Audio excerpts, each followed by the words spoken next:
საღამო მშვიდობისა. დღეს ხუთშაბათია და ტრადიციულად 21 საათსა და 30 წუთზე თქვენ უყურებთ გადაცემას ჩემი ექიმი. 27 ივნისის ეთერში კანის სოკოვან დაავადებებზე გესაუბრებით. გადაცემის და თქვენს შეკითხვებს კლინიკა კანის ექიმი დერმატოვენეროლოგი მაია გრამატოპულო უპასუხებს. საღამო მშვიდობისა, ქაბატონო მაია. ძალიან დიდი მადლობა რომ ხართ ჩემი გადაცემის სტუმარი, ვიცი რომ დედაქალაქიდან პერიოდულად ჩამოდიხართ ხოლმე და საკმაოდ დატვირთული გრაფიკი გაქვთ. მადლობა სტუმრობისთვის. მადლობა მოწვევისთვის. დრო რომ არ დავკარგოთ პირდაპირ კითხვა-პასუხის რეჟიმში გადავალ, იმიტომ რომ სოკოვანი დაავადებები ყოველთვის წლის ნებისმიერ პერიოდში ძალიან აქტუალურია, დიდი ინტერესი მოდის ხოლმე ამ მსგავსი და ამ თემების მართ მაყურებლის მხრიდან, ამიტომ დავიწყებ გავრცელებით, რამდენადაც ვიცი ძალიან ბევრგვარი და სხვადასხვა სირთულის სოკოვანი დაავადებები არსებობს, ვიდრე ეთერში შემოვიდოდით და იწყებოდა გადაცემა, თქვენ ახსენეთ რომ 300-ზე მეტი სოკოვანი დაავადება არსებობს და საკმაოდ დიდია პოპულაცია გავრცელებაც ამ სოკოვანი დაავადებების, აი სტატისტიკაზე და მრავალფეროვნებაზე, რამდენად მრავალფეროვანია და რამდენად ისეთი რთული შემთხვევები გაქვთ ხოლმე პრაქტიკაში. ადამიანისთვის პათოგენური სოკოვანი დაავადებები ნამდვილად დაახლოებით 300-მდე და სახეობის არსებობს. გავრცელება, რა თქმა უნდა, ხშირია და ხშირია მომართვიანობა ზუსტად ამ პრობლემასთან დაკავშირებით. ბევრნაირი სოკოვანი დაავადებები არსებობს, შეიძლება ჯგუფებათაც გავყოთ. არსებობს ის სოკოვანი დაავადებები, რომლებიც უშუალოდ ჩვენ კანზე ბუდობენ, ამას ესეთი ტიპის სოკოები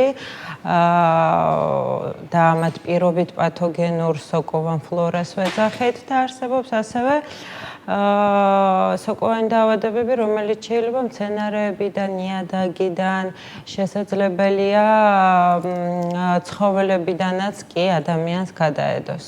ალერგიის საფუძველზე თუ შეიძლება, აი გარკვეული ალერგიიდან გაჩნდეს სოკოვანი დაავადებები, უფრო სეზონური ალერგიები და იგივე მცენარეები ძალიან აქტუალურია ზაფხულის პერიოდში. მაგალითად, ზღვა ადამიანები დავდივართ ზღვაზე და იქ მაღალი რისკია, ან ეს კემპინგ ზონებში, ვთქვათ, აქედან მცენარეები ალერგიული. როგორც კი მოდის ზაფხული, რისკი და გავრცელება სოკოვანი დაავადებების მატულობს, იმიტომ რომ სოკოვანი მიკროორგანიზმები, ეს არის ბაქტერიები, რომლებიც გადაეცემა აი სხვადასხვა როგორც პირდაპირი კონტაქტით, ასევე ირიბი კონტაქტით, მათ ისინი ადვილად მრავლდებიან ტენიან გარემოში. ამიტომ ტენიანი გარემო და ზაფხული ყოველთვის არის სოკოვანი დაავადებების მომატების რისკ ფაქტორი. გამოდის რომ აჭარა და ბათუმი განსაკუთრებით განვეკუთვნებით აქ მაცხოვრებლები რისკ ჯგუფ შეიძლება ითქვას, იმიტომ რომ ჩვენთან საკმაოდ ტენიანი ჰავა. კი, უფრო მომართვიანობა ამ რეგიონში სოკოვანი დაავადებებზე მაღალია. ალერგიას რაც შეეხება თქვენ მე მკითხეთ, ალერგიული დაავადებები არ არის სოკოვანი პათოლოგიების მაპროვოცირებელი, თუმცა ალერგიული დაავადებების დროს პაციენტებს ახასიათებს ხშირად ქავილი და ქავილის შედეგად ვითარდება მიკროტრაუმები კანზე, რამაც შეიძლება ეს არის მიკროტრაუმები გახდეს, ეს ღია კარიერი იმისთვის, რომ ბაქტერია, ანუ სოკო შეიჭრას და დაიწყოს გამრავლება. და შემდგომ ალბათ გართულებაც დამოკიდებულია აი იმაზე, თუ რამდენად ოპერატიულად მივაქცევთ ყურადღებას. ხო, ეს ქავილი მაშინვე იწყება, როდესაც თქვათ რაღაცა ვირუს, ბაქტერია მოხდება ადამიანის სხეულზე, კანზე, თუ რაღაც ადაპტაციის გარკვეული პერიოდი აქვს და შესაძლებელია რომ მიუსწროთ ამას.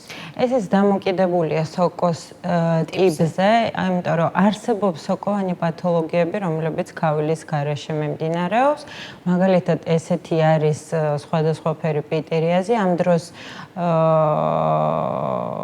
აქტიურდება ჩვენი პირობით პათოგენური ფლორა, რომელიც ადამიანის კანზე ბუდობს. ესეთი რამოდენიმე ტიპის სოკო არსებობს, ერთ-ერთი არის ესეთი მალაცეზია ტიპის სოკო, რომლის მიმდინარეობას ახასიათებს მხოლოდ ლაქების გაჩენა, აქეთ წლილი ლაქების გაჩენა, რომელიც სრულიად უსიმპტომო თუ ქავილის გარეშე მიმდინარეობს. არსებობს სოკოვანი სხვა ტიპის სოკოვანი დაავადებები, რომელთა ერთ-ერთი წამყვანი და პირველი სიმპტომი არის, რა თქმა უნდა, ქავილი. ეს როგორც წესი არის ნაკეცების, თითებს შორისი დერმატოფიტიების მიმდინარეობისას, აი თქვათ, ცხოველებისგან გადადებული სოკოს შემთხვევაშიც, აი ესეთი ტიპის მიკოზებს, ანუ მიკოზი ზოგადად კანის სოკოვანი დაავადება, ასეთი ტიპის სოკოვანი დაავადებებს ახასიათებთ. თქვენ ახსენეთ ხალბატონმა, აი აქერცლილი ლაქები და ამ ფორმით გამოხატული დაავადება და ალბათ გვიყვარს ადამიანებს, ვიდრე რამე არ გაგვირთულდება ქართველებს, უბრალოდ მანამდე არ მიდივართ ხოლმე სპეციალისტებთან, ეს არ ეხება მარტო დერმატოლოგიურ დაავადებას, ნებისმიერ ნოზოლოგიაში ასე ვართ. და ალბათ აქ არსებობს აი ამ გართულების რისკებიც, იმიტომ რომ შეიძლება ჩავთვალოთ, რომ ეს არის მაგალითად ზაფხულის პერიოდში, თუნდაც ახლა ვინაიდან ზაფხული, ამიტომ ამახვილებ ამაზე ყურადღებას, რომ იყოს მზის ალერგია, დავიწყოთ რაღაცა ესეთი შინაურული მედიცინით მკურნალობა, ან ვიღაცის აი ამან მირჩია და ეს წავისვი და ამ დროს მივიღოთ უფრო და უფრო უკუ შედეგი. ამიტომ მნიშვნელოვანია, რომ არ დავტოვოთ ყურადღების მიღმა, იმიტომ რომ შეიძლება გქონდეს გაცილებით სერიოზული დაავადება, დიაგნოზთან საქმე, ანუ სოკოვან დაავადებასთან, ვიდრე დავუშვათ რაღაცა მზის ალერგიასთან და სხვა მისთანებთან. ნებისმიერი სახის გამონაყარის შემთხვევაში ეს იქნება სოკოვანი თუ სხვა ბაქტერიული ან სხვა კანის პათოლოგიები, რა თქმა უნდა, პირველ რიგში სწორი გეზი უნდა მოგცეს და პაციენტს უნდა მისცეს დერმატოვენეროლოგმა, იმიტომ რომ გამიჯვნა ამ პათოლოგიების თვითონ ექიმებსაც უჭირთ, ძალიან ხშირად ესეთი პაციენტები ხვდებიან ოჯახის ექიმებთანაც, რომლებიც მკურნალობენ გარკვეულწილად ესეთ პათოლოგიებს, თუმცა კანზე არსებული ნებისმიერი სახის გამონაყარის დროს ყველას ურჩევდი, რომ პირველ რიგში მიმართოს ექიმს. რამდენად ხშირია ბავშვებში სოკოვანი დაავადებები და აი ამ შემთხვევაში რა შეიძლება იყოს გამომწვევი, რასაც მშობლებმა, დედებმა უნდა მიაქციონ ყურადღება. ნუ ერთია დავუშვათ თუ საბავშვო ასაკის არის, გნებავთ სკოლის ასაკის, იქ რაღაც ჰიგიენური ნორმების დაცვაც ალბათ, მაგრამ და მაინც რა ხდება ხოლმე გამომწვევი და შემთხვევით ბავშვებში ნაკლებად არის გავრცელებული სოკოვანი დაავადებები, იმიტომ რომ ვფიქრობ, რომ მეტად არის მშობლების მიერ დაცული ჰიგიენური ნორმები, თუმცა ყველაზე გავრცელებული რაც შეიძლება იყოს, ეს არის ქერტლი და ესეთი ყვითელი ფუფხების გაჩენა თავის თმიან არეში. ესეც სოკოვანი. ძალიან საინტერესოა სოკოვანია. ესეც ერთ-ერთი სოკოს გამოვლინება და ამ შემთხვევაში ჩვენი პირობით პათოგენური ფლორა მრავლდება. ეს როგორც წესი არასწორი მოვლის საშუალებების გამოყენების შედეგად ან ბავშვებში ძალიან ხშირად ცხიმოვანი ჯირკვლების დისფუნქციის ან პირიქით ფიზიოლოგიური პროცესების შემთხვევაში გვხდება.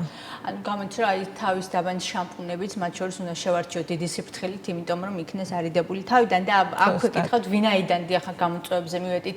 აი ხშირად მსმენია და ჩვენ მაყურებელი რომელიც ხო სტუდიაში ვერ დაგვიკავშირდა ინტერესდებოდა შემდეგი კითხვით ყავს სკოლის მოსწავლე შვილი, რომელსაც ჰქონდა ფეხზე აი სოკოს მაგვარი გაუფლიანების შედეგად აი რაღაცა სოკოვანი წარმონაქმნები და აი რამდენად ხაი ბუშტულების სახით უჩნდებოდა და აი შეიძლება თუ არა ეს მიზეზი იყოს რა აი ფეხსაცმელი დაუშვათ იქნება ანუ აი ტყავისგან ან არ ვიცი რა ანუ ყოველ შემთხვევაში მშობელი ფიქრობს რამდენად შესაძლებელი ეს გამოწვეული ყოფილიყო ფეხსაცმლისგან ძალიან ხშირია იმიტომ რომ არასწორი ფეხსაცმელი დახურული ფეხსაცმელი არის ის გარემო სადაც სოკოვანი ფლორა აქტიურდება როგორც თქვი თავიდანვე მაღალი ტენიანობა არის სოკოსთვის ხელსაყრელი პირობები. ამიტომ არსებობს ალერგიული პათოლოგიებიც, რომელიც მხოლოდ აი მაღალი ტენიანობის და ოფლიანობის ფონზე უმეტესად ბავშვებს ახასიათებთ ოფლიანობა ხელის და ფეხის გულების, ეს არის საოფლე ჯირკვლების დისფუნქცია და ამ პროცესსაც ახასიათებს ესეთი ბურშტუკოვანი კანქვეშა გამონაყარი ხელის და ფეხის გულებზე, ასევე ხელის და ფეხის თითებზეც.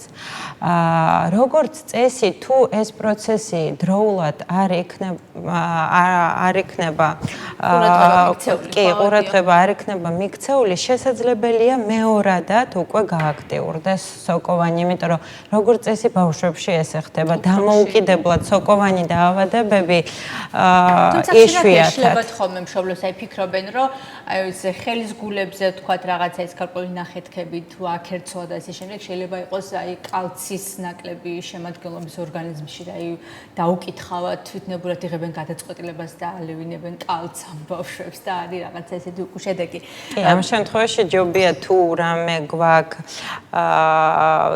რამე კითხვის ნიშანი არსებობს მიკროელემენტების შემცველობაზე, ჯობია ამ შემთხვევაში გავაკეთოთ სათანადო ანალიზი და განსაზღვროთ სისხლში. აი იგივე ხაბატონმა ფეხსაცმლის თემას რო დაუბრუნდეთ, აი თუ კი თქვათ ბავშვი მოზარდი ზრდასრული ადამიანი, თუნდაც აი მიდრეკილი არის, აი ტერფის სოკოვანი დაავადებებისკენ თუ ასე შემდეგ და ასე შემდეგ. შესაძლებელია მისგან პრევენცია, დავუშვათ ცოტა ხა მკურნალობის ნაწილში გადავედი, მაგრამ ვინაიდან ამ თემას შევეხეთ, ამიტომ ბარია მაქვე კითხავთ, რომ აი რაღაცა ხსნა არის საშუალება, რომლითაც დავიმუშავებთ ფეხს, ან დავამუშავებთ ფეხსაცმელს და მეტნაკლებად რაღაცა მოვახდენთ პრევენციას, რომ აი ეს არ გაგვირთულდეს. პრევენციული ღონისძიებები გულისხმობს, რა თქმა უნდა, ზაფხულის პერიოდში, როდესაც არის საშუალება, რომ ბავშვს ჩავაცვათ ღია ფეხსაცმელი და არა დახურული, რომ მაქსიმალურად იყოს ტენიანობა შემცირებული. მეორე პრევენციული ღონისძიებები, თუ ფეხსაცმელი დახურულია, ბავშვი აქტიურად დაკავებულია სპორტით, ამ შემთხვევაში არსებობს ესეთი ათლეტების ტერფიც ქვია, როდესაც ის სოკოვანი დაავადებები ძალიან აქტიურად მრავლდება ზუსტად ამ ტენიან გარემოში. ამიტომ არსებობს სოკოსაწინააღმდეგო სპრეებიც, რომელიც შეგვიძლია ფეხსაცმლის დეზინფექციისთვის გამოვიყენოთ, ასევე არსებობს პუდრი, ფხვნილი, სპეციალური სოკოსაწინააღმდეგო.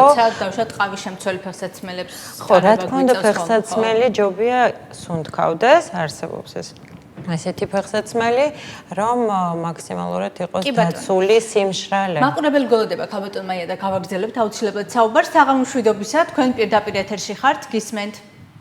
საღამომშვიდობისა, ხაბატონ მაიასთან მაქვს შეკითხვა. ბრძანეთ. ჩემი შვილი 14 წლისაა და ტანზე აქვს, ანუ ლაქები. ქონდა აი სირცვალივით რაღაც იქერცლებოდა, ეს მოურჩინე ბორის მჟავით. ფლუკონაზოლს ვალევინე 50 მილიგრამს და ეს ლაქები ახლა ყველაფერი ჩალაგდა და დარჩა, ანუ თეთრი და მოკარიჩნე ლაქები ზურგში და სად შეიძლება მივმართო ვისთან და ანუ ამ მკურნალობა თუ არის. მადლობა ზარისთვის, ხაბატონ მაია, პრინციპში გესმოდა თქვენ რასაც საუბრობთ. ეს ძალიან გავრცელებული პათოლოგია არის, სავარაუდოდ რასაც ხალბატონი საუბრობდა. სხვადასხვა ფერის პიტერიაზი ქვია ამ დაავადებას, რომელიც ხასიათდება ზუსტად ესეთი ყავისფერი, თეთრი, ლაქოვანი გამონაყარით და აკერცვლით. ამ შემთხვევაში, როგორც ეს ვახსენე უკვე, რომ ჩვენივე პირობით პათოგენური ფლორა აქტიურდება, ის რომელიც ჩვენ კანზე ბუდობს, ჩვენ არ ვარ სტერილურები და ბრალოვითი ბაქტერიული და სოკოვანი ფლორა ჩვენ კანზე ბუდობს. ამიტომ ესეთ შემთხვევაში რეკომენდირებულია სოკოსაწინააღმდეგო პრეპარატების გამოყენება ხანგრძლივად. არსებობს ესეთი სოკოსაწინააღმდეგო შამპუნებიც, რომელიც მით უმეტეს ზაფხულში კარგი იქნებოდა, რომ გამოიყენო პაციენტებმა და რა თქმა უნდა, ეს არის კანის დაავადება, ამიტომ მომართვიანობა არის ექიმ დერმატოლოგთან. ალბათ რეკლამაში არ ჩამეთვლება, მაგრამ ვინაიდან მაყურებელი იყო დაინტერესებული, მაინც ყოველ შემთხვევაში დავაკმაყოფილოთ მისი ცნობის მოყოლება, სად შეიძლება, აი გამოკვლევებიო ინტერესდებოდა ბოლოს ჩვენი მაყურებელი. გამოკვლევები ნებისმიერ ექიმ დერმატოლოგთან შესაძლებელია იქნეს გამოკვლეული ესეთი პაციენტი და მკურნალობა არ არის ძნელი, თუმცა პროცესი ქრონიკულია. კარგით, გასაგებია, მადლობა. არსებობენ ადამიანები, რომლებსაც აი მე პირადადაც მქონია შეხება ასეთ ადამიანთან, ვისაც არაერთი, არამედ რამდენიმე გვარი სოკოვანი დაავადება ერთდროულად ქონდა. რა შემთხვევაში შეიძლება განვითარდეს? ეს ალბათ არის ძალიან რთული და იშვიათი შემთხვევა, მაგრამ არის თუ არა მეორე სახეობის სოკო პირველისგან გამოწვეული, ანუ თუ შეიძლება რომ ერთმა მეორე გამოიწვიოს და ესე გართულებული პროცესის შედეგები იყოს? Ну, პირობითად შეიძლება სოკოვანი დაავადებების სამ ჯგუფად დავყოთ. ეს არის დერმატოფიტიები, რომლებიც იწვევენ კანის და ფრჩხილების სოკოვან დაავადებებს. არსებობს კანდიდას ტიპის სოკოები, რომლებიც ლორწოვანი გარსის დაავადებებს იწვევენ. და არსებობს აი ის მესამე ჯგუფი, რაზეც საუბრობდით, პირობიტ პათოგენური ფლორა, რომელიც იწვევს აი ლაქების გაჩენას და თავზე ქერტლის გაჩენას, ხო? ერთდროულად შესაძლებელია არსებობდეს როგორც ვთქვათ, სხეულის მიკოზი, ასევე ფრჩხილების მიკოზიც, ეს არის ფრჩხილების სოკოვანი დაავადება. ამიტომ ამის დიფერენცირება ისევ და ისევ ექიმთან უნდა მოხდეს, რომ მოხდეს გამიჯვნა არის თუ არა ერთი მეორეს გამომწვევი როგორც წესი არ არის, მაგრამ კი, დამოუკიდებლად ვითარდება, იმიტომ რომ ეს არის სხვადასხვა ტიპის სოკოვანი პათოლოგიები. ვინაიდან ფრჩხილს საუბარ შევეხეთ, მაგ გეკითხავთ სარიცხი საშუალებები, ქალბატონები, დიასახლისები, ჩვენც ნებისმიერი ადამიანი, რომლებსაც გვაქვს, ყველას გვაქვს ალბათ შეხება სხვადასხვა დასახელების სარიცხი საშუალებებთან, ნამდვილად შეიძლება ესიც გამოწვეული იყოს მისგანაც სოკოვანი დაავადებები და უკავშირდება თუ არა ძირითადად ხელსა თუ ფრჩხილზე გაჩენილი სოკოვანი დაავადებები, აი დიაგნოსტირების პროცესში ხოლმე აი პრაქტიკაში გექნებათ უფრო ხშირად ესეთი შემთხვევები, რა ხდება გამომწვევი, გარდა იმისა, რომ გავიკეთ რაღაცა ტენიანი გარემო და ასე შემდეგ. და არის თუ არა ის რეკომენდაცია, რომ როდესაც გვაქვს შეხება სარიცხი საშუალების ფხვნილთან თუ აი რაღაცა ჟელებთან, ეგრეთ წოდებულთან, აი ხელთათმანების გამოყენება და ასე შემდეგ. ამ შემთხვევაში ნაკლებად სოკოვანი დაავადებები, ამ შემთხვევაში რეკომენდაციები სხვადასხვა ტიპის საპონთან იქნება თუ ხელთათმანებთან, უფრო ხშირად ვითარდება ალერგიული ტიპის გამონაყარი, ეგზემატოზური პროცესები და მის ფონზე შესაძლებელია უკვე მეორადი გამოვლინება იყოს სოკოვანი პათოლოგიის. გასაგებია, რამდენად მიზანშეწონილია და გამართლებულია იმ ხელისწყებავი კრემების გამოყენება იმ დროს, როდესაც ვართ მკურნალობის ეტაპზე, ან უბრალოდ გვაქვს სოკოვანი დაავადებები, ანუ უკვე ნამკურნალევია? ძირითადად სოკოვანი პროცესები, რომლებიც პათოგენური ფლორით არის გამოწვეული, მიმდინარეობს სისველით, ნახეთქებით, ბურშტუკებით, ჩირქოვანი გამონაყარით. ამ შემთხვევაში, მწვავე პროცესის შემთხვევაში არ არის რეკომენდირებული კრემების და დამატენიანებლის გამოყენება. თუმცა უკვე შემდგომ სტადიაში შესაძლებელია განვითარებული სიმშრალის ფონზე ვურჩიოთ პაციენტს, რომ დაიტანიანოს ხელები. კი ბატონო, აი მამაკაცების შემთხვევაში საკმაოდ რთულად არის, მე ჩემს სუბიექტური აზრაბუნებრივია საქმე, როდესაც დავუშვათ სახეზეც არის გამონაყარი, ეს სოკოვანი ეს გამონაყარი შეიძლება იყოს ჩირქოვანიც და ამ დროს სახის მოვლა წვერის გაფარსვა, როგორ აი რა რეკომენდაციები გაქვთ ხოლმე და რამდენი ну, მამაკაცის შემთხვევაში სახის არეში შესაძლებელია შევხვდეს ესეთი სებორეული დერმატიტი, არსებობს ესეთი სოკოვანი პათოლოგია, რომლის დროსაც ასევე პირობით პათოგენური ფლორა აქტიურდება, რაც იწვევს წარვების წვერულვაშის თავისთმიან არეში აქერცვლას და ქერტლის გაჩენას ჰიპერემიის, ანუ სიწითლის ფონზე. რა თქმა უნდა, ეს არის დიდი დისკომფორტი, თუმცა სწორი მოვლის პირობებში შესაძლებელია ხანგრძლივი რემისიის მიღება, იმიტომ რომ ეს პროცესი ითვლება მაინც ქრონიკულად. კი, არსებობს სოკოვანი პათოლოგიები, რომლებიც ადამიანიდან ადამიანზე გადადის და ან ცხოველიდან. ესეთი ტიპის სოკოვანი გამონაყარი სახეზეც შესაძლებელია მრგვალი, მკვეთრი, ლაქოვანი სახის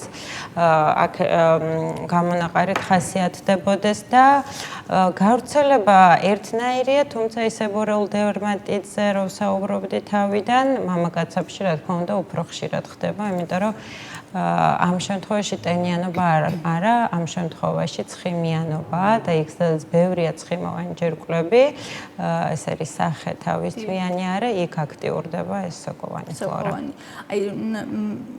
ალბათ არსებობს სპეციალური ჰიგიენური დაცვის საშუალებები, აი მაგალითად, როდესაც თმიან არეში, ანუ თავზე გვაქვს ეს გამონაყარი თუ ლაქები წითელი, რაც თქვენ ახსენეთ, რითი შეიძლება დავიბანოთ, აი ბანაობა რამდენად ხშირად არის რეკომენდებული, იმიტომ რომ ერთგვარი ტენიანობა ფენს თმის საშრობს ვერ გამოიყენება, ალბათ აქვს თავისი უკუჩვენება, მე რა თქმა უნდა, ჩემს სუბიექტური აზრია. ანუ ეს არის სპეციალური ჰიგიენის საშუალებები, რასაც უნიშნავთ პაციენტებს ჰიგიენის დაცვისთვის, თუ აი ამ დროს რაღაცა ეს არ არის უკანაჩვენები.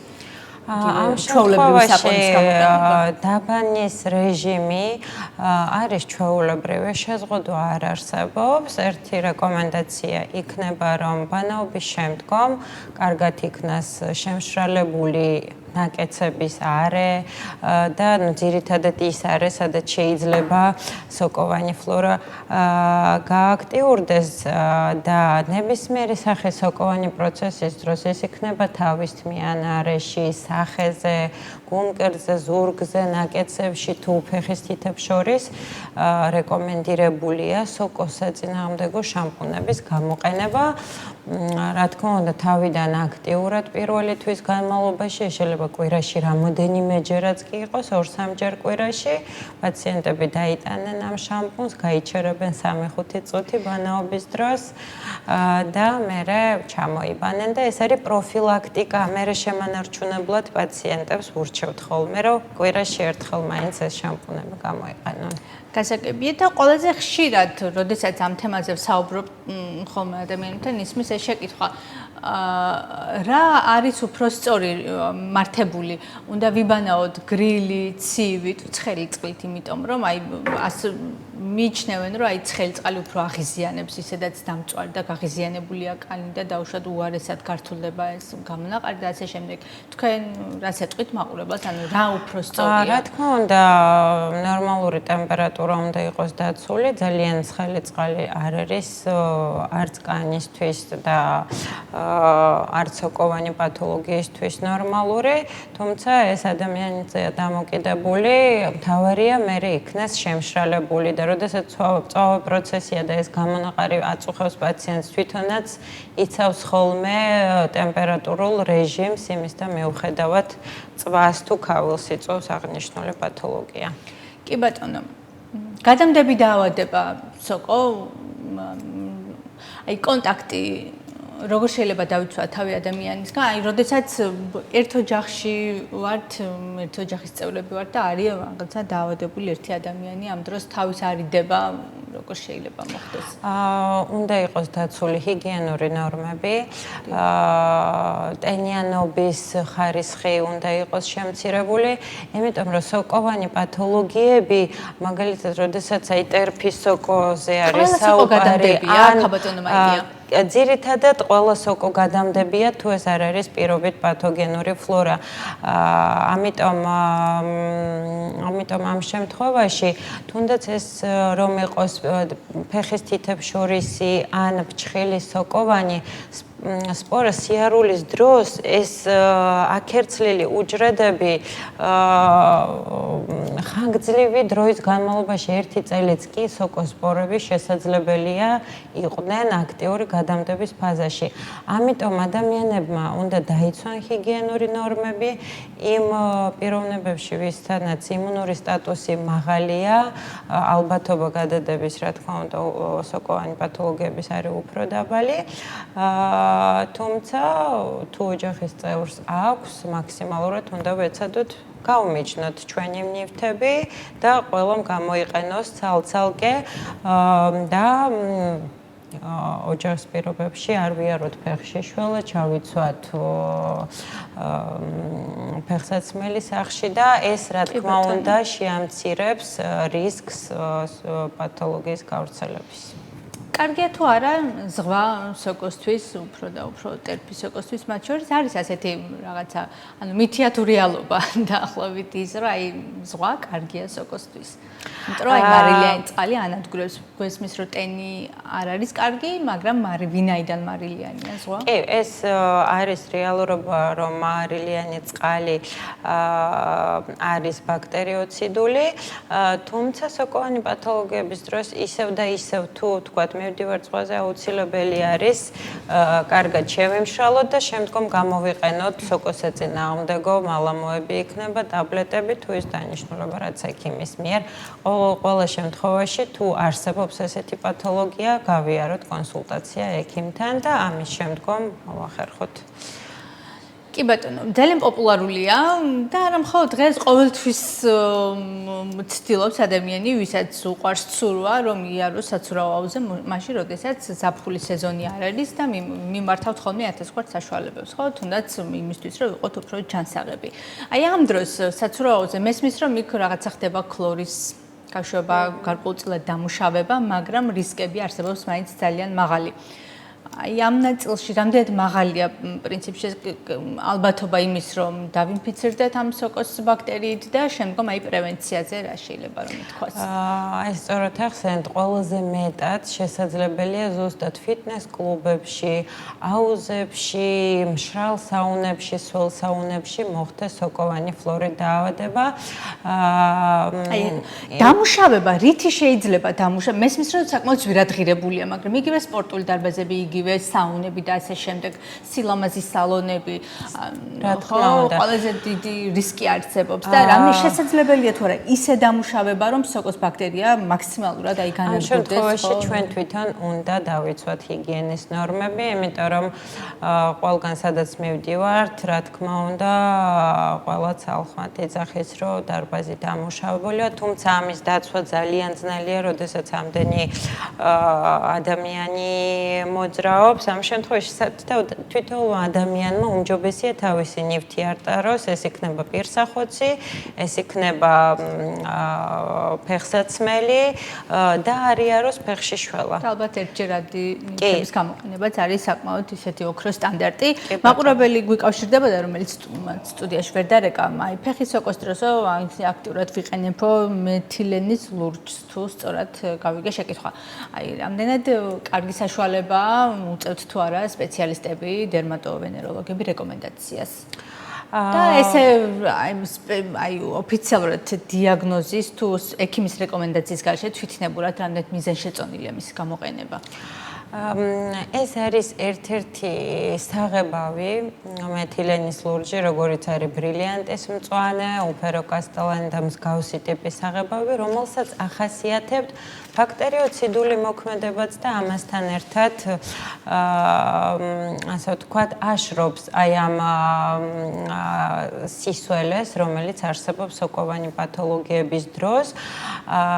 რა თქმა უნდა, პაციენტს შვებას მისცემს, თუმცა ცალსახად მხოლოდ ამ პრეპარატის გამოყენება არ იქნება საკმარისი, რომ განთავისუფლდეთ ფეხის ანტერფის ლიქენისგან.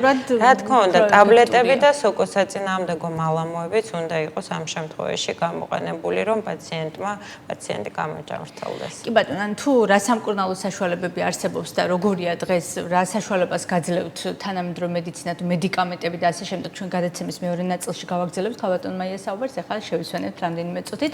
ჩემი ექიმი დროს რეკლამას უთმობს, მალე დავბრუნდებით, არ გადართოთ. რეკლამის შემდეგ ჩემი ექიმი პირდაპირ ეთერშია, ვინც ახლახან შემოგვიერთდით, გეტყვით, რომ დღეს კანის სოკოვან დაავადებებზე გესაუბრებით. სტუდიის სტუმარია მაია გრამატოპულო, კლინიკა კანის ექიმი დერმატოვენეროლოგი. გავაგრძელებთ, ხალბატონო მაია, საკმაოდ ბევრი დაგვრჩა წინ სასაუბრო და ყველაზე საინტერესო ნაწილი ალბათ მეორე ბლოკში მელოდება მაყურებელს, ეს არის დიაგნოსტირება და შემდეგ უკვე მკურნალობა, მაგრამ ვიდრე ვთქვა დიაგნოსტირებაზე გადავალ, რამდენიმე კითხვა ისევ მინდა დაგისვათ, აი იმუნიტეტთან დაკავშირებით, მაგალითად ძალიან საინტერესოა, ალბათ ჩვენი მაყურებლისთვის აქვეითებს თუ არა სოკოვანი დაავადებები ზოგადად იმუნიტეტს.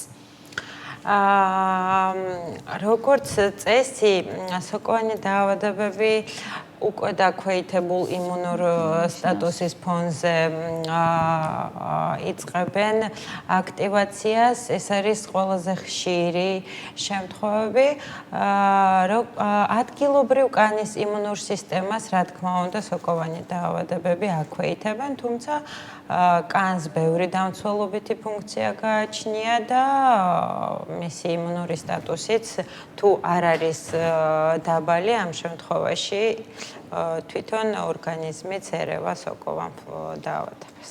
როდესაც აი ტერფის სოკოზე არის საუბარი ფეხის არეში, ეს პირდაპირ პროპორციულია თუ არა იმის, რომ აი ფრჩხილზეც გადავიდეს, მოხდეს ჩანაზარდები და ასე შემდეგ, თუ შეიძლება ამდენად აღარ გართულდეს დაავადება. ამ შემთხვევაში ეს სხვადასხვა ტიპის სოკოა, ამ შემთხვევაში გამომწვევი არის სხვადასხვა. ამიტომ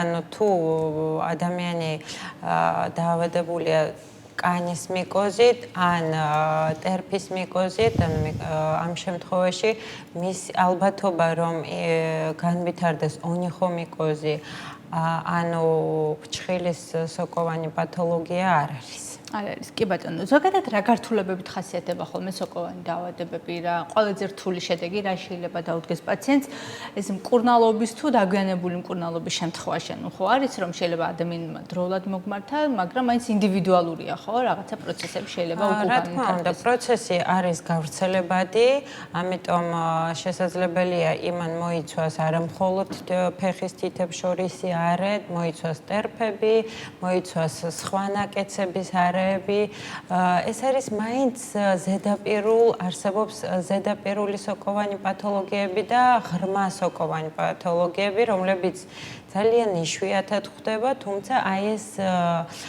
ღრმა მიკოზები ამ შემთხვევაში აზიანებენ შინაგან ორგანოებს და არსებობს ფილტვის, თირკმლის და სხვადასხვა სახის პათოლოგიები, რომლებიც უფრო ტროპიკულ ქვეყნებში, საქართველოში ფაქტიურად არ ხდება. არ ხდება. კი ბატონო, მაყურებელს უპასუხოთ და გავაგრძელებთ ისევ თქვენთან საუბარ.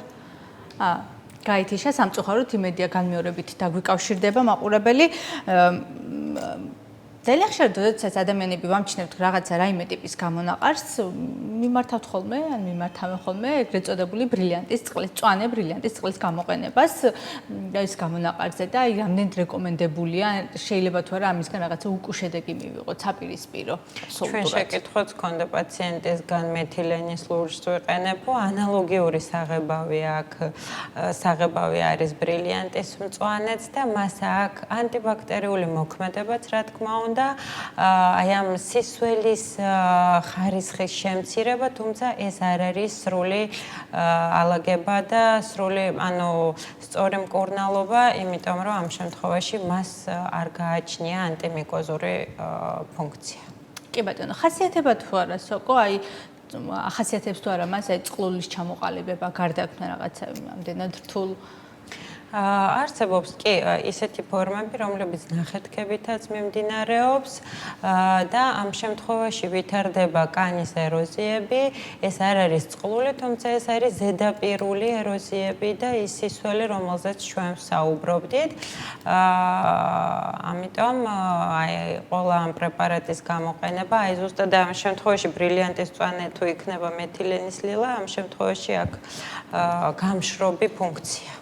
კი ბატონო, მაყურებელი, რომელიც ვერ დაგვიკავშირდა სტუდიაში, ის ინტერესდებოდა შემდეგით, ახასიათებს თუ არა სოკოვან დაავადებებს გენეტიკური განწყობა. რაღაცა არ დაუფიქრებულ ვარ ამაზე, ამდენადაც უფრო მგონია, რომ გარემოდან შეძენილი პათოლოგია, მაგრამ მაინც. გენეტიკური ნაკლებად თითქმის არ ახასიათებს, თუმცა გენეტიკურად შესაძლებელია კანის ტიპი გადაგვეცეს, ამ შემთხვევაში იყოს მაღალი საუფლე ჯირკვლების ან ცხიმოვანი ჯირკვლების ფუნქცია და ამის ფონზე კანის ტიპიდან გამომდინარე მივიღოთ სხვადასხვა ტიპის სოკოვანი პათოლოგიები, თუმცა გენეტიკურად ეს არ გადადის. აი, როცა დავუშვათ დედა არის მეძუძური, რეკომენდებულია ამ შემთხვევაში ბავშვისთვის ზუძუს ზუზუთი ყვება, როდესაც დედა არის რაღაცა. როდესაც დედა ინფიცირებულია, ყველა შემთხვევაში ზუზუთი ყვება არ უნდა შეწყდეს არც ერთ შემთხვევაში და მეძიძურმა დედამ უნდა მიმართოს დროულად ექიმს და ემკურნალოს იმის დამიხედვით თუ რა ტიპის კანის პათოლოგია იქნება. კი ბატონო, საყოს გამომწვევის ფაქტორებს შორის, ანუ რამდენიც გავეცან ლიტერატურას, ანუ დასახელებული იყო ფარისებრი ჯირკვლის დაავადებების, რამდენად კანის ფუნქციის დარღვევა, იმუნური სისტემის დაქვეითება და ასე შემდეგ და ასე შემდეგ. შესაძლებელია ეს რაღაცა კავშირში იყოს ერთი მეორესთან? არა, კავშირში არ არის. ნუ ისევ და ისევ განმეორდები, რომ კანის დაბალი იმუნური სტატუსის ფონზე შესაძლებელია მჭიდრო ტანსაცმლის ტარება, სინთეტიკური ტანსაცმლის ტარება, იმ ტანსაცმლის, რომელიც მეტად იწვევს მაცერაციას, ანუ ხახუნის ძალა მაღალი არის, ხო? ამ შემთხვევაში ეს არის სოკოვანი პათოლოგიის გამომწვევი, თუმცა ჰორმონალური დისბალანსი შესაძლებელია თუ ის თქვათ კანის სიმშრალით მიმდინარეობს თანხლები ქავილის ფონზე, შესაძლებელია ეს მიკროტრავმა თუ არსებობს ამ შემთხვევაში მოხდეს სოკოვანი პათოლოგიის გავრცელება. კი ბატონო, მაყურებელი გოლოდება, გავაგრძელებთ ისევ საუბარს. საღამომშვიდობისა, თქვენ პირდაპირ ეთერში ხართ, გისმენთ? შეკითხვა მაქვს ასეთი, თუ შეიძლება. ბრძანეთ. ეს ბიჭი მყავს 21 წლის, 2 წლის წინ სახეზე ტალები გამოუვიდა და ეხლა მთელ ტანზე მოედო. რამდენი ექიმთან მყავდა, ზოგი ერთმა ექიმმა მითხრა სოკოვანი არისო. მეორე მითხრა მზის ალერგია არისო, უსმევ მაზერს, მაგრამ მაინც აქვს და ვის შეიძლება მივმართო ბათუმში, ბათუმიდანა ვარ. თბილისიდან ჩამოვიდა ექიმი, იმასთანაც მივიყვანე და აქ სად შეიძლება მივიყვანო, რომ დაადგინონ რა არის. ძალიან დიდი მადლობა, ჩვენ პრინციპში ინტერესდებოდა წინამაყურებელიც და ძალიან ბევრია, ვთქვათ, ექიმიც და სამედიცინო დაწესებულებას თქვენ ალბათ თქვენს მაგალითზე. კი, ამ შემთხვევაში ჩვენ კლინიკაში, კლინიკა კანში შესაძლებელია კანზე ნებისმიერი არსებული გამონაყარის შემთხვევაში დიაგნოზის დასმა, ეს ნებისმიერ ადგილას, იმიტომ რომ ჩვენ გვაქვს საშუალება დერმატოსკოპით, ესეთი გამოკვლევის მეთოდი, უახლესი ფოტოფაინდერ აპარატის მეშვეობით, დავსვათ ზუსტი დიაგნოზი, ვნახოთ კანის შრეები და შემდგომ ზუსტი დიაგნოზის ფონზე, რა თქმა უნდა, უკვე ადვილია, რომ სწორი მკურნალობა დაინიშნოს. კი ბატონო, და ვინაიდან უკვე დიაგნოსტირების ნაწილს შევეხეთ, ბარემ იმიტომ რომ სულ რაღაც რამდენიმე წუთი გრჩება საეთერო დროის ამოწურვამდე, ვესაუბროთ მაყურებელს. როგორ ხდება დიაგნოსტირება? რამდენად მრავალფეროვანია შესაძლებლობები, რომელსაც თანამედროვე მედიცინა გთავაზობთ სპეციალისტებს? ამ შემთხვევაში აი ეს დერმოსკოპია გვაძლევს საშუალებას დავადგინოთ თუ როგორი ტიპის გამონაყარი არის. ასევე არსებობს ბაქტერიოლოგიური და ბაქტერიოსკოპიული კვლევა, როდესაც ხდება ნაცხის აღება იმ შემთხვევაში თუ არ არის საკმარისი სხვა მეთოდები, თუმცა როგორც წესი, როდესაც ხდება დერმოსკოპია ფოტოფაინდერ ბოდის სტუდიო აპარატით, ის თითქმის 99%-ში გვაძლევს საშუალებას არ გამოვიყენოთ სხვა კვლევის მეთოდები, სრულიად ანაცვლებს როგორც ბაქტერიოლოგიას, ასევე ბაქტერიოსკოპიას და არსებობს ესეთი ვუდის ნატურაც, რომელიც ერთ-ერთი კვლევის მეთოდია, ბნელარეში ხდება სრულიად ჩაბნელებულ ოთახში სხეულის დათვალიერება და სხვადასხვა ძალიან საინტერესოა, იმიტომ რომ სხვადასხვა ტიპის სოკოვანი პათოლოგია, სხვადასხვა ტიპის ნათება აქ შეიძლება იყოს წითელი, შეიძლება იყოს მწვანე, ყვითელი და აი ესეც ერთ-ერთი გამოკვლევის მეთოდია. უფრო გასაგები რომ გახდეს დერმოსკოპია, ხო, სწორად ვამბობ, აი რა ტიპის კვლევა არის? ეს არის რაღაცა ლაზერივით დანათება ხდება სხეულზე, რაღაცა კომპიუტერი ამოიცნობს. თქვა თუ აი რა ტიპის არის, რამდენად უმტკივნეულან, რამდენად ოპერატიულად გაძლევთ დიაგნოზის დასმის შესაძლებლობას? ეს არის სრულიად უმტკივნეულო გამოკვლევის მეთოდი, რომელიც საშუალებას გვაძლევს დათვალიერების დროს გამოვლინდეს პათოლოგია. და ეს არის დიდი მიკროსკოპია, ასე რომ ჩავთვალოთ, რომელიც 140-მდე ადიდებს კანის შრეეს და ამიტომ გვაძლევს დიდ დიაპაზონს და სწორი დიაგნოზის დასმის საშუალებას.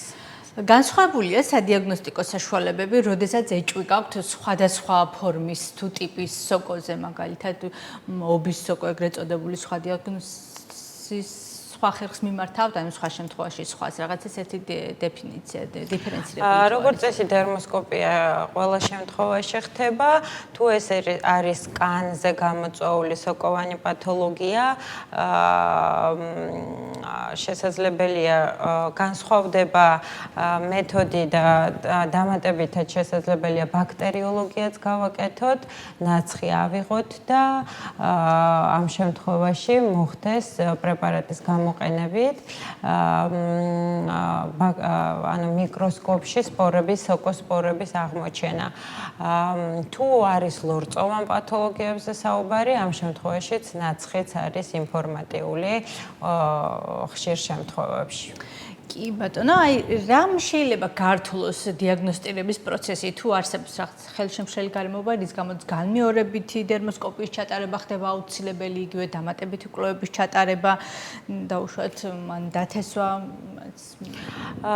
ძალიან ხშირად არასწორი მკურნალობა და სხვადასხვა მალამოების გამოყენება პაციენტები მოგმართავენ ხშირ შემთხვევაში თვითმკურნალობის ან არასწორად მკურნალობის მიმდინარეობის ფონზე და აი ამან შეიძლება რა თქმა უნდა გაართულოს კი წაშალოს პროცესის მიმდინარეობა და გაართულოს დიაგნოსტირება. კი ბატონო, და რამდენად იმ მკურნალობაზე რომ ვისაუბროთ, რამდენად მრავალფეროვანია სამკურნალო საშუალებები და ყოველთვის ნიშნავს იმას თუ არა, რომ აი სოკო აუცილებლად გადავა და მიიღებს ქრონიკულ ხასიათს. როგორც წესი სოკოვანი პათოლოგიები მწვავე მიმდინარეობის არის და დღესდღეობით ძალიან ბევრია ანტიმიკოზური საშუალებები. ეს არის ძირითადად ტაბლეტირებული კაფსულების ფორმა, სხვადასხვა ჯგუფის ანტიმიკოტიკები არსებობს და სულ ახლდება და სულ ხდება ახალი ჯგუფის დანერგვა, ამიტომ მრავალფეროვნება არსებობს, თუმცა ნებისმიერ სხვადასხვა ტიპის სოკოზე, სხვადასხვა ტიპის სოკოვანი სოკოსაწინააღმდეგო პრეპარატების გამოყენება გვიწევს, იმიტომ რომ გრძნობელობაც უნდა იყოს ამ შემთხვევაში გათვალისწინებული, თუ რომელ ანტიმიკოზურ ან სოკოსაწინააღმდეგო პრეპარატზე ეს თუ სოკო გრძნობიარა. ამბობენ, რომ ყველაზე რთულია ფრჩხილის და ტერფის სოკოსგან გათავისუფლება.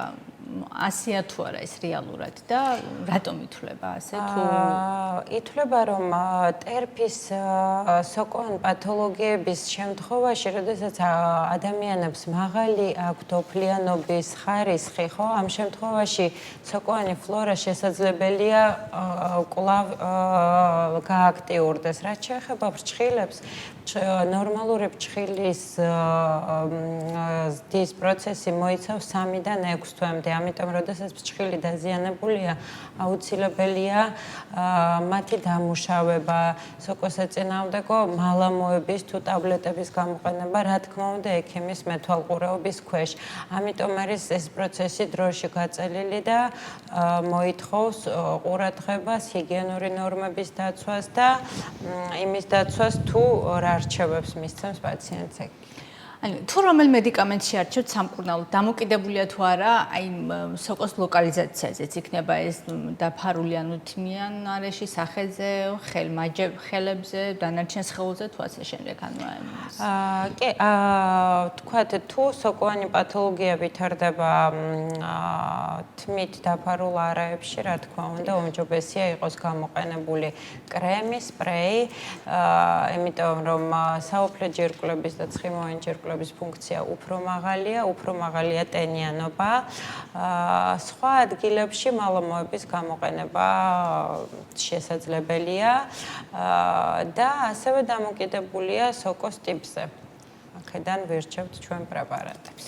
კი ბატონო, საკმაოდ ტოქსიკურია პრეპარატები, რომლებიც ამ მკურნალობაში გამოიყენება. ახასიათებს თუ არა მას გვერდითი მოვლენები, ან თქვა სხვა მუცლის ღრუს ორგანოების დაზიანება, ღვიძლის გაღიზიანება და ასე შემდეგ. კი, რა თქმა უნდა, ეს პრეპარატები ყველა გაივლის ღვიძლში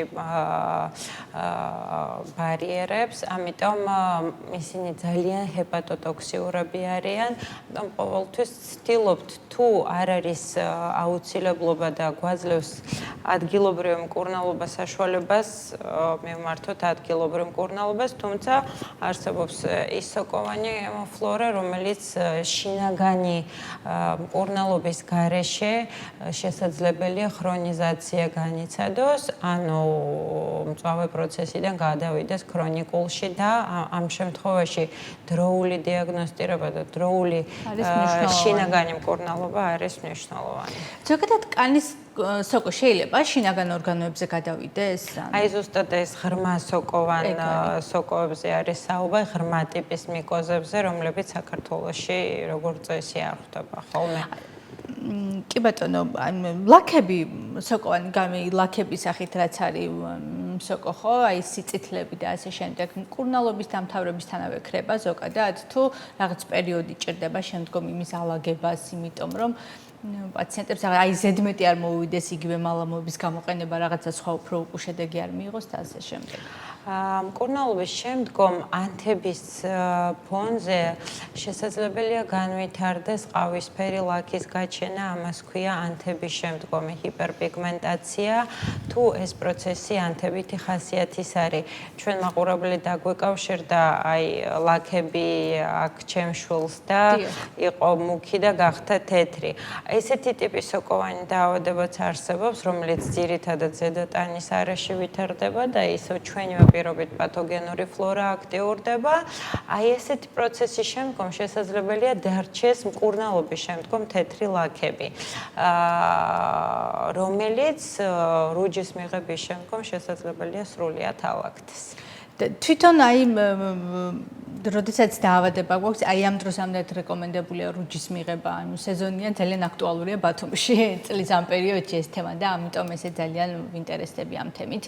ანუ აი მაქვს მაგალითად ტერფის სოკო ან არ ვიცი, თმის არეში და ამ დროს ვირუჯები, რაღაც უკუშედეგის მიღების რისკები ხომ არ არსებობს. ამ შემთხვევაში ультраისფერ სხივის რა თქმა უნდა გააჩნია ბაქტერიოციდულით მოქმედებაც. პაციენტებს უფრო მეტად ვისაც ბევრი ხალი აქვს იმათთან არის ხოლმე უფრო მეტი შეზღუდვა რომ არ გაირუჯონ, თუმცა სოკოვანი პათოლოგიების დროს რუჯი არ არის მისი გამწვავების ან რომელიმე ხელისშემშლელი ფაქტორი. აი შესაძლებელია თუ არა რომ აი მალამოებით ვიმკურნალოთ და მედიკამენტოზური აღარ გახდეს საჭირო, როდესაც ფრჩხილი სოკოზე არ ვსაუბრობ, ფრჩხილი სოკო ვიცით რომ ძალიან რთულად განკურნებადია ხოლმე და აი მაგალითად გამოვძვრეთ ისე რომ ეს წამლების დალევა აღარ დაგჭირდეს, ამდენად ეფექტურია. თუ პროცესი არის საწყის კი, საწყის ფაზაში და არის მწვავე პროცესი, მალამოებით შესაძლებელია თუმცა ალბათ იშვიათია ასე ხო თუმცა როგორც წესი საქართველოში პრევენციული მეთოდები არის ძალიან დაბალი, ამიტომ მომართვიანობის დროს პროცესი არის გართულებული და გვიწევს შინაგანად მივიღოთ ანტიმიკოზური პრეპარატები. კი ბატონო, ხალბატონმა მინდა დასასრულისკენ წავიდე. ლაზერითაც მკურნალობენ ფრჩხილის სოკოს, ხო? ანუ ეფექტურია. ეს ლაზერტკურნალობა მხოლოდ ეს არის აი მაგალითად ვიცი ადამიანი რომელიც მკურნალობდა 6 თვეში ერთხელ თუ წელიწადში ერთხელ იტარებდა და მეტად მისი გამოყენება არ იყო რეკომენდებული რაღაცა საბოლოოდ მაინც ვერ განიკურნა მაგრამ აი რამდენად ეფექტურია და წარმატებით სრულდება ხოლმე მკურნალობის ამგვარი კურსი. დიახ, ლაზერით ხდება ონიხომიკოზების, ანუ ფრჩხილის სოკოვანი პათოლოგიების მკურნალობა, თუმცა ძალიან ხშირ შემთხვევაში შესაძლებელია ეს არ იყოს სოკო და დაახლოებით მომართვიანობიდან 50%-ში პაციენტს სოკოვანი დაავადება არ აქვს და ეს არის მხოლოდ და მხოლოდ ონიხოდისტროფია, ანუ ფრჩხილის დისტროფია. ამ შემთხვევაში სწორი დიაგნოზი უნდა დაისვას.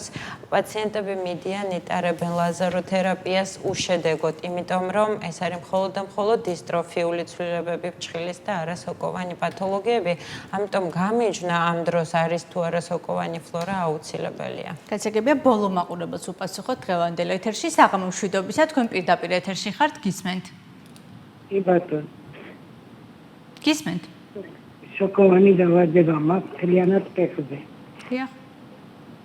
მაყენებს მაგიებს და დაიქნება სამა. ძალიან დიდი მადლობა ზარისთვის, ძალიან ზოგადი კითხვაა და გამოსავალს ეძებს ქალბატონი ქავილი აქვს, ხო? თუ სწორად გავიგე, სოკოვანი დაავადებს, ალბათ ძალიან რთულია ზეპირად პასუხის გაცემა. რა თქმა უნდა, ამ შემთხვევაში ქავილი არის უკვე მეორადი პროცესი და ქავილის შემთხვევაში შეიძლება ანტიალერგიული ტაბლეტების გამოყენება. თუმცა თუ არ მოხდება ამ პროცესის კუპირება და არ მოხდება სოკოსაწინააღმდეგო მალამოების ტაბლეტების გამოყენება და თუ არ იქნება სწორი დიაგნოზი დასმული, ამ შემთხვევაში მკურნალობის სიმპტომატური ხასიათი არ მოიტანს დაავადების გამოჯანმრთელებას. ბატონო, სამწუხაროდ ახლა გამოცოცხლეთ ჩვენი მაყურებელი, მაგრამ ჩვენ დასასრულისკენ უნდა წავიდეთ და ბოლო კითხვა დღევანდელ გადაცემაში, საჭიროა თუ არა სოკოვანი დაავადების დროს რა ტიპისაც არ უნდა იყოს იგი დიეტის დაცვა? სწორი კვება, რა თქმა უნდა, პირდაპირ კუთხით არა, თუმცა ირიბი კუთხით შესაძლებელი არის მისი დაცვა. რატომ? იმიტომ რომ კანის მაღალი იმუნური სტატუსის შენარჩუნების ფონზე, ამიტომ რაციონში ცილების, ნახშირწყლების და ცხიმების სწორი მიღება არის, რა თქმა უნდა, იმუნური სტატუსის მაღალი იმუნური სტატუსის საწინდარი და ალბათობა რომ სოკოვანი პათოლოგიის გადადება იქნება დაბალი, რა თქმა უნდა, ესე იქნება, იმიტომ რომ იმუნური სტატუსი მაღალია. ძალიან დიდი მადლობა ქალბატონმა იარომ მიყავით ჩვენი გადაცემის სტუმარი, ძალიან გააქტიურდა მაყურებელი, მაგრამ ვიმედობთ რომ ჩვენ მომავალში შევხვდებით ერთმანეთს და კიდევ უფრო ვრცლად, დეტალურად ვესაუბრებით სოკოვან დაავადებებზე. ეს იმდან ვრცელი ნოზოლოგია, რომ ამაზე 1 საათი ბუნებრივია არ იქნება საკმარისი. ჩემი ექიმისთვის განკუთვნილი 1 საათი ამოიწურა სტუმართან ერთად კანის სოკოვან დაავადებებზე და მათ მკურნალობაზე გესაუბრეთ. შეკითხვებს კლინიკა კანის ექიმი დერმატოვენეროლოგი მაია გრამატოპულო პასუხობდა. სტუმართან ერთად კი პირდაპირ ეთერში თქვენთვის მე თამარ კიკნაძე მუშაობდი უფრო საინტერესო თემებით. ჩვენ მომდევნო ხუთშაბათს ზუსტად 21 საათსა და 30 წუთზე შევხვდებით ერთმანეთს. ნახვამდის.